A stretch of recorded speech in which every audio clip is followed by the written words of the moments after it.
നിങ്ങൾക്ക് ഗോതമ്പ് പുട്ടിന്റെ കൂടെ ഏറ്റവും ഇഷ്ടമുള്ള കോമ്പിനേഷൻ ചോദിച്ചപ്പോൾ ഷൂട്ടിംഗ് ഇല്ലാത്ത ദിവസങ്ങളിൽ അമ്മയുടെ ഷെഡ്യൂൾ എങ്ങനെയാണ്? മീ ടൈം കൂടുതലുണ്ട്, ഒരുപാടുണ്ട്. എന്തൊക്കെ ചെയ്യും? അതിനു വേണ്ടിയുള്ള സമയമുള്ളൂ. അമ്മ ഇങ്ങനെ ഓരോന്നായിട്ട് വെയിലത്തേക്ക് വെക്കണ കണ്ടപ്പോ ഒരാൾ ചോദിച്ചു അമ്മയ്ക്ക് ഒരു സ്റ്റീൽ കൊട്ടയിൽ ഒരുമിച്ച് എടുത്തുകൂടെയെന്ന്. ഒരാളെ എഴുതി പിരിയമുളക് പൊടിയും കാശ്മീരി മുളക് പൊടിയും രണ്ടും ഒന്നല്ല രണ്ടാണ്. ഒരു റിപ്ലൈ ഞാൻ പ്രതീക്ഷിക്കുന്നുണ്ട് കേട്ടോ. കണ്ടോ എന്ത് മനോഹരമായൊരു ദൃശ്യമാണ് നോക്കിയേ. ഈ ചെമ്പരത്തി പൂക്കൾ എപ്പോഴും നാടൻ പൂക്കളായതുകൊണ്ടേ ഒരു പ്രത്യേക വശ്യ ഭംഗിയാണ് അതിന്. അത് മാത്രമല്ല ഈ ഗ്രീനറിയിലുള്ള ചുമപ്പ് പൂക്കൾ അതൊരു പ്രത്യേക ഭംഗിയാണ് കേട്ടോ. അപ്പം എല്ലാവർക്കും ഗുഡ് മോർണിംഗ്. ഇന്ന് പുട്ടും ഏത്തപ്പഴവും എന്നാ പറയാൻ വന്നേ, പക്ഷെ ഏത്തപ്പഴം അല്ല ചെറുപഴാട്ടോ, ഗോതമ്പ് പുട്ട്. നിനക്ക് കുറച്ച് മതി എന്നുള്ളത് കൊണ്ട് ഞാൻ ചിരട്ടപ്പുട്ട അതിൽ ഉണ്ടാക്കിയതാട്ടോ. ചിരട്ടയല്ല, അതിന്റെ ആ സ്റ്റീലിന്റെ അതില് ചിരട്ടയുടെ ഷേപ്പുള്ള. ഒരു ദിവസം നമുക്ക് ചിരട്ടയിൽ ഉണ്ടാക്കാം. അത് അപ്പേനെ കണ്ടില്ലേ, ഈ തേങ്ങ ചിരണ്ട എടുക്കണ ചിരട്ട അന്നത്തെ ആണെങ്കിൽ ടേസ്റ്റ് കിട്ടുമെന്ന് പറഞ്ഞ തേങ്ങയുടെ അതില്. അപ്പൊ അപ്പേനെ കണ്ട് ശാസ്ത്രീയമായിട്ടൊന്നും ഇതൊക്കെ ഒന്ന് കളയിക്കാം. ഒരു ദിവസം ചൂടാം. കഴിച്ചേച്ചു വാ. ഞാൻ കാലാവസ്ഥ അനുകൂലമുണ്ട്, വേറെ ഇച്ചിരി പരിപാടി ചെയ്യട്ടെ കേട്ടോ. നിങ്ങൾക്ക് ഗോതമ്പ് പുട്ടിന്റെ കൂടെ ഏറ്റവും ഇഷ്ടമുള്ള കോമ്പിനേഷൻ ചോദിച്ചപ്പോൾ കുറേ പേര് പറഞ്ഞിരുന്നു കടലക്കറി, പിന്നെ സാമ്പാർ വരെ കഴിക്കൂന്ന് പറഞ്ഞിരുന്നു കേട്ടോ. അപ്പൊ എനിക്ക് ഏറ്റവും ഇഷ്ടം ഏത്തപ്പഴം പുഴുങ്ങിയതാണ്. പിന്നെ ഈ പഴം കഴിക്കും. നമ്മുടെ വീഡിയോയ്ക്ക് താഴെ ഒരു കമന്റ് വന്നിരുന്നതാട്ടോ. അമ്മയ്ക്ക് കുക്കിംഗ് ഇല്ലാത്ത ദിവസങ്ങളിൽ അമ്മയുടെ ഷെഡ്യൂൾ എങ്ങനെയാണ്? അല്ല, ഷൂട്ടിംഗ് ഇല്ലാത്ത ദിവസങ്ങളിൽ അമ്മയുടെ ഷെഡ്യൂൾ എങ്ങനെയാണ്? അമ്മയുടെ ലൈഫ് എങ്ങനെയാണ് മുന്നോട്ട് പോകുന്നത്? ഇഷ്ടം പോലെ വേറെ ആക്ടിവിറ്റി ഉണ്ട്. എന്തൊക്കെയാന്ന് പറഞ്ഞു. രാവിലെ ഉണർന്ന കഴിഞ്ഞാൽ 9 മണിയോടെ ഞാനും അപ്പൻ ഞങ്ങൾ രണ്ടുപേരും ബ്രേക്ക്ഫാസ്റ്റ് കഴിക്കും. അത് കഴിഞ്ഞാൽ ഉച്ചത്തേക്കുള്ള പരിപാടികളൊക്കെ പതുക്കെ സ്ലോയില് ചെയ്യും. അത് കഴിഞ്ഞ് ഒരു 11:30-11:45 അപ്പയ്ക്ക് ഗ്രീൻ ടീ. പിന്നെ 12 മണിയായില്ലേ, പിന്നെ പൂർണ്ണ വിശ്രമം. ഒരു 12:45 ചോറ് വാർക്കും. 1:15 ഊണ് കഴിക്കും. അപ്പൊ അതിന്റെ ഇടയ്ക്ക് ചിലപ്പോ മീൻകറി ഈ വെച്ചത് തീർന്നിട്ടുണ്ടെങ്കിൽ മീൻ കൊണ്ടുവരും, മീൻ വെച്ച് വാങ്ങും. ഒരു ഉലർത്തോ ഒരു തോരനോ എന്തെങ്കിലും ഉണ്ടാക്കും രാവിലെ 10 മണിക്ക് ശേഷം. 10-10:30 ആകുമ്പോഴാണ് അത് ചെയ്യണത്. പിന്നെ ഒരു ഊണ് കഴിഞ്ഞു കഴിഞ്ഞാൽ 3:30 വരെ വിശ്രമം.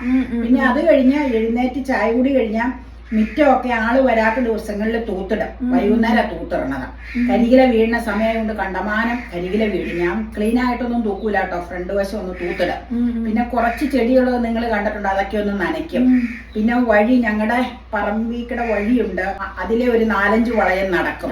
നടക്കണതിന്റെ പ്രധാന ഉദ്ദേശം എന്നാന്ന് വെച്ചാൽ പരിസരത്തുള്ളവരെയൊക്കെ കാണാൻ, എന്തെങ്കിലുമൊക്കെ ഒന്ന് ഞങ്ങളുടെ അതിർത്തി വരെ ഞങ്ങളുടെ അങ്ങോട്ടുള്ള വഴി. അത് കഴിഞ്ഞ് വേറെ റോഡാണ്. അപ്പൊ അവിടെ വരെ ഈ ഡ്രസ്സ് ഇട്ട് പോകും. അപ്പൊ അത് കഴിഞ്ഞ് വന്നു കഴിഞ്ഞാൽ പിന്നെ ഇടയ്ക്ക് പേപ്പർ വായനയും മൊബൈലിന്റെ യൂട്യൂബ് സെർച്ചിങ് ഒക്കെ ഉണ്ട് കേട്ടോ. വാട്സപ്പ് ഇതെല്ലാം നോക്കും. പല വാട്സപ്പ് ഗ്രൂപ്പുകളും ഉണ്ടല്ലോ, ഫാമിലിയുടെ ഉണ്ട്, എന്റെ ഫാമിലിയുടെ ഉണ്ട്, അതെല്ലാം നോക്കും, കോമൺ ആയിട്ടുള്ളതൊക്കെ. പിന്നെ അത് വന്നു കഴിഞ്ഞാൽ കുളി. അത് കഴിഞ്ഞാൽ ഒരു 6 മണി കഴിയുമ്പോ. അപ്പൊ ഇഷ്ടം പോലെ സമയമുണ്ട്. അതിന്റെ ഇടയ്ക്ക് എന്തെങ്കിലും സാധനങ്ങളൊക്കെ മേടിക്കണം. ഞങ്ങളുടെ ജംഗ്ഷനിൽ പോകും, തുണിക്കടകളിൽ പോണെങ്കിൽ അവിടെ പോകും. മാസത്തിൽ ഒരു പ്രാവശ്യമെങ്കിലും തന്നെ മെട്രോയിൽ കയറി എറണാകുളം പോക്കുണ്ട്. പിന്നെ ഇവിടെ വരുമ്പോ വിളിക്കാൻ പോകുമ്പോ ഞാനും വണ്ടിയിൽ കയറണം. വണ്ടി വെറുതെ പോവല്ലേ, അപ്പൊ അങ്ങനെ പോകും വരും. അപ്പൊ പിന്നെ മിക്കവാറും ഏതെങ്കിലുമൊക്കെ വീടുകളിൽ എന്തെങ്കിലുമൊക്കെ ആവശ്യങ്ങൾ ഇട ദിവസം ഉണ്ടെങ്കിൽ അന്നേരം അതിന് പോകും. അങ്ങനെയൊക്കെ ഇഷ്ടം പോലെ. പിന്നെ ആഴ്ച 2 ദിവസം ഇത് ചെയ്യാൻ വന്നവര് വരുമ്പോ അവരെ കൊണ്ട് പരിപാടികളൊക്കെ ചെയ്യിക്കുക, അങ്ങനെയൊക്കെയുള്ള. പിന്നെ ആരെങ്കിലും ഒക്കെ ഇടയ്ക്ക് വന്നുകൊണ്ടിരിക്കും, അവരുമായിട്ട് കുശലം പറയും. അങ്ങനെയൊക്കെയാണ് ആക്ടിവിറ്റികൾ. Shooting day Saturday and Sunday ഇച്ചിരി ബിസി ആയിരിക്കും, ഇച്ചിരി അല്ല നല്ല ബിസി ആയിരിക്കും. അതുകൊണ്ട് വൈകുന്നേരം ആകുമ്പോഴത്തേക്കൊക്കെ ഷൂട്ട് ചെയ്യണ വീഡിയോയിലൊക്കെ അത്രയ്ക്ക് എനർജറ്റിക് ആയിരിക്കില്ല, രാവിലെ നല്ല എനർജി. അപ്പൊ അമ്മയ്ക്ക് അല്ലാത്ത ദിവസങ്ങളിൽ മീ ടൈം കൂടുതലുണ്ട്, ഒരുപാട്. അന്നേരമാണ് മുളന്തുരുത്തിക്ക് അപ്പടയ്ക്ക് കൂടെ കയറി പോണത്. ഒരു ദിവസം നമുക്ക് മീ ടൈം ഓഫ് അമ്മ ഷൂട്ട് ചെയ്യാം കേട്ടോ. അമ്മയ്ക്ക് വേണ്ടി കണ്ടെത്തുന്ന സമയത്ത് എന്തൊക്കെ ചെയ്യും? അതിനു വേണ്ടിയുള്ള സമയമുള്ളൂ. ഒരു കാര്യം വിചാരിച്ചിട്ട് പ്രവത്തിന് പോയപ്പോ ഇഷ്ടം പോലെ കണ്ടതാ മേടിക്കാൻ. പക്ഷെ ഇവിടെ കൂടെ വേണ്ടേ, ഇവക്ക് വീഡിയോ പിടിക്കണോന്ന് പറഞ്ഞാൽ മേടിക്കണത്. എന്നാലും പിടികിട്ടിയോ? മനസ്സിലായി. ചെടി ചെടി. അവിടെ ആ ഏരിയയിലേക്കില്ലേ ഒത്തിരി നഴ്സറികളുണ്ട്. ഞാൻ അവിടെ ഉദ്ദേശിച്ച ചെടികൾ അവിടെ ഇരിപ്പുണ്ട്. പാലച്ചോടിന് പോയില്ലേ നടന്നേരം രേണുവിന്റെ അവിടെ പോയപ്പോ. അപ്പൊ അത് സാധിച്ചില്ല. അത് അന്ന് ചെയ്യായിരുന്നു. പക്ഷെ വീഡിയോ പിടിക്കാൻ പറ്റിയ വീഡിയോഗ്രാഫർ ജോലിക്ക് പോയിരിക്കുവായിരുന്നു. അതുകൊണ്ട് നടന്നില്ല. ഓക്കെ. അമ്മ ഇങ്ങനെ ഓരോന്നായിട്ട് വെയിലത്തേക്ക് വെക്കണ കണ്ടപ്പോ ഒരാൾ ചോദിച്ചു അമ്മയ്ക്ക് ഒരു സ്റ്റീൽ കൊട്ടയിൽ ഒരുമിച്ച് എടുത്തുകൂടെയെന്ന്. അവിടെ ഇരിപ്പുണ്ട്.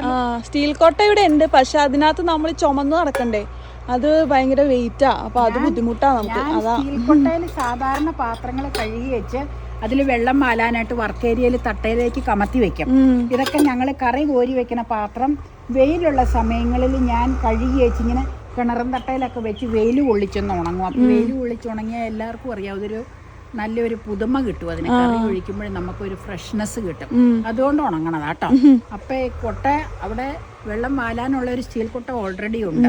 പിന്നെ വെറുതെ ഇതെല്ലാം മേടിച്ച് ഇങ്ങനെ അതിന്റെ ആവശ്യമില്ല. അതുകൊണ്ടാട്ടോ ഞാൻ ഇങ്ങനെ വെക്കണം. പിന്നെ പുറത്തേക്ക് ഉണങ്ങാൻ എടുക്കുമ്പോഴും സ്റ്റീൽ കൊട്ടയിലെടുത്താൽ അതിന് വെയിറ്റ് അല്ലേ? വെയിറ്റ് തന്നെയല്ലടി.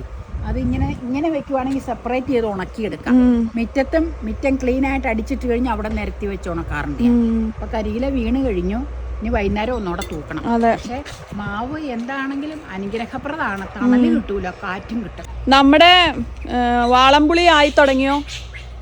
ഞാനേ ഇന്നലെ കുഞ്ഞോളൊരു വീട്ടിൽ വാളംപുളി വിൽപ്പനയുണ്ട്. 1 kg 250 rupees. അപ്പൊ ഞാൻ കാശ് കൊടുത്തു വിട്ടു. 1 കിലോ മേടിച്ചോളാൻ. അത് വാളംപുളി തൊണ്ട് കളഞ്ഞ് കാ കുത്തി ഉപ്പും ചേർത്ത് ഇടിച്ച് ഉണ്ടയാക്കി തന്നെ അവരുടെ അടുത്താന്നാ പറഞ്ഞു. അപ്പൊ അപ്പൊ പറഞ്ഞു പൈസ കൊടുത്ത് വിട്ടേരെ, ചൊവ്വാഴ്ച കൊണ്ടുവരും. നമ്മുടെ വാളംപുളിയില് ആ കൊമ്പ് വെട്ടിയ കാരണം ഒരു കൊമ്പേല് കുറച്ച് പുളിയാടി ഉള്ളു. അപ്പൊ അതുകൊണ്ട് നമുക്ക് ഒന്നും ആവൂല. വീടുകളിൽ നിന്ന് മേടിക്കുവാണെങ്കിൽ വിശ്വസ്തതയായിട്ട് മേടിക്കാലോ. അപ്പൊ അതുകൊണ്ടാ. അപ്പൊ പോകാഞ്ഞേ. ഇപ്പൊ ഇനി ഞങ്ങളുടെ അടുത്ത ഒരു സ്ഥലത്ത് നിങ്ങൾ സൗണ്ട് കേൾക്കണ ഒരു പ്രൊക്ലൈൻ വന്ന് വർക്ക് നടക്കണം, വീടിന്റെ നിർമ്മാണം. അതുകൊണ്ടാണ്. അപ്പയുടെ ഇതിലൊരു പൂ വിരിഞ്ഞായിരുന്നു. ഈ മറുമായി ഇപ്പൊ പിടിക്കണോ? പായിട്ടുണ്ട് മംഗലത്തിലും. അപ്പൊ ആദ്യം മറ്റത് പറയട്ടെ. എന്നാ പറയാം. ഇത് അപ്പയുടെ കൂടെ മീൻ വാങ്ങാൻ പോകുന്നതാണ് കേട്ടോ. നമ്മൾ ക്രിസ്മസിൻ്റെ സമയത്ത് മാർക്കറ്റിൽ പോയി മീൻ വാങ്ങുന്നൊക്കെ കാണിച്ചിട്ടില്ലേ, ഓർക്കുന്നില്ലേ? അപ്പോൾ അത് കണ്ടിട്ടില്ലെങ്കിൽ ഒന്ന് കണ്ടു നോക്കണം. വളരെ ഇൻട്രസ്റ്റിംഗ് ആയിട്ടുള്ളൊരു വീഡിയോ ആണ്. നമ്മൾ മേടിക്കാറുള്ള പല മീനുകളും അതിനകത്ത് കാണിച്ചിട്ടുണ്ട്. അപ്പോൾ ഇത്തവണ മേടിക്കുന്നതും വെളാമീനാണ്. അപ്പോൾ വെളാമീൻ നമ്മൾ മുറിച്ചാട്ടോ കൊണ്ടുവരിക, അല്ലെങ്കിൽ വീട്ടിൽ കൊണ്ടുവന്ന് കഴിഞ്ഞാൽ നമുക്കത് പാടല്ലേ പിന്നെ മുറിക്കാനും ഹാൻഡിൽ ചെയ്യാനും ഒക്കെ. അപ്പോൾ ഇനി നമുക്ക് മീൻ വെപ്പ് കാണാം. വെളാമീൻ വെക്കാനുള്ള ശ്രമത്തിലാണ്. വെളാമീൻ കഴുകി വൃത്തിയാക്കി എടുത്ത് ഉപ്പിട്ട് വെച്ചേക്കണം. വെളാമീനൊക്കെ എന്തായാലും എല്ലാവരും ഇപ്പോൾ ഓൾറെഡി നമ്മുടെ വീഡിയോയിലൂടെ കണ്ടിട്ടുണ്ടാവും. കണ്ടിട്ടില്ലെങ്കിൽ ലിങ്ക് ഇട്ട് തരാം കേട്ടോ. വെളുത്തുള്ളി, ചുമന്നുള്ളി, വേപ്പില, ഇഞ്ചി, കടുക്, ഉലുവ ഇട്ട് പൊട്ടിയതിന് ശേഷം അത് ഇട്ടു. അത് മൂത്ത് വരുമ്പോ പിരിയമുളക് പൊടി കൂടുതൽ, എരിവ് മുളക് പൊടി കുറവാണ്. അതൊക്കെ നമുക്ക് എത്ര കണ്ട് വേണമെന്ന് വെച്ചാൽ ഇതിനാവശ്യമുള്ള അളവങ്ങ് എടുക്കുക. ഞാൻ അങ്ങനെ ഒരു ഉദ്ദേശം എടുക്കണം. ഇതൊക്കെ ഡീറ്റെയിൽ ആയിട്ട് പറയണില്ല, ഇഷ്ടംപോലെ റെസിപ്പീസ് ഉണ്ട്. അപ്പൊ ഇത് ഇതിലേക്ക് ചേർക്കുക കേട്ടോ. വെള്ളം ചേർത്ത് ഒരു സ്വല്പം വെള്ളം ചേർത്ത് ചാലിച്ചേച്ച് ഇതിലേക്ക് ചേർക്കുവാണ്. ഇനി നമുക്ക് അരപ്പതിലേക്ക് ഇട്ടിട്ട് ചിരിച്ചട്ടി കഴുകി ഒഴിക്കാനുണ്ട്. അത് അന്നേരം കാണിക്കാം.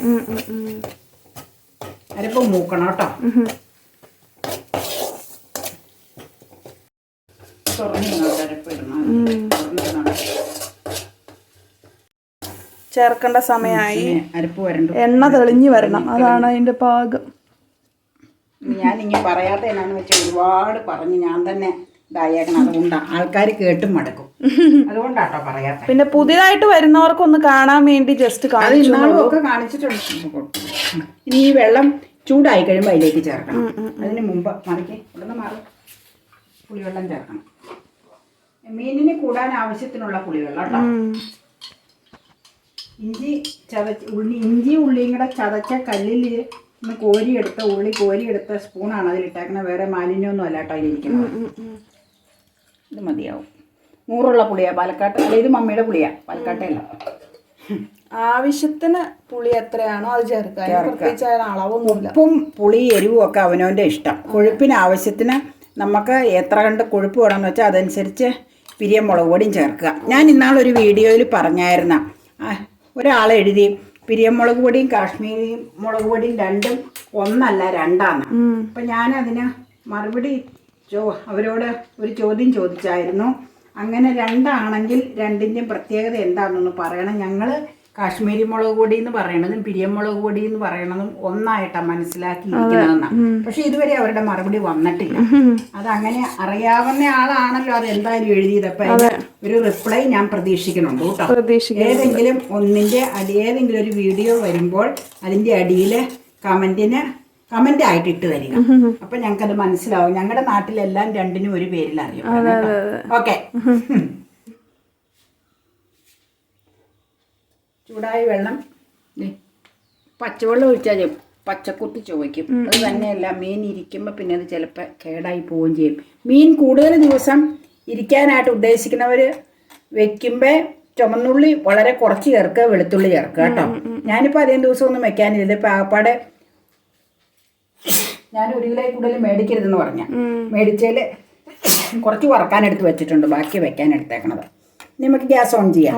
ഇനി ഗ്യാസ് ഓൺ ചെയ്ത് വേവിക്കുക.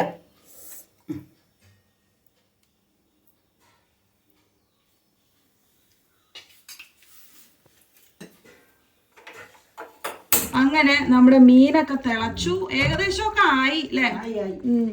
നല്ല കളറും നല്ല ഗുണവും മണവും ഉള്ള മുളക് പൊടിയാണ്. ഒട്ടും മായം ചെല്ലാത്ത മുളക് പൊടി ആയതുകൊണ്ട് ഒരു പ്രത്യേക കളർ കേട്ടോ. പണ്ട് ഇത്രയും കളറില്ലായിരുന്നു. ബീഫിന്റെ പടം എടുക്കണം. ബീഫ് നമ്മൾ ഓൾറെഡി അവിടെ റെഡിയാക്കി ഇരിക്കുന്നതാണ് കേട്ടോ. ഞാൻ ഇതിൽ കൊള്ളുവോന്നാ നോക്കണം. മറ്റേ ചുറ്റുപാത്രം എടുക്കണം.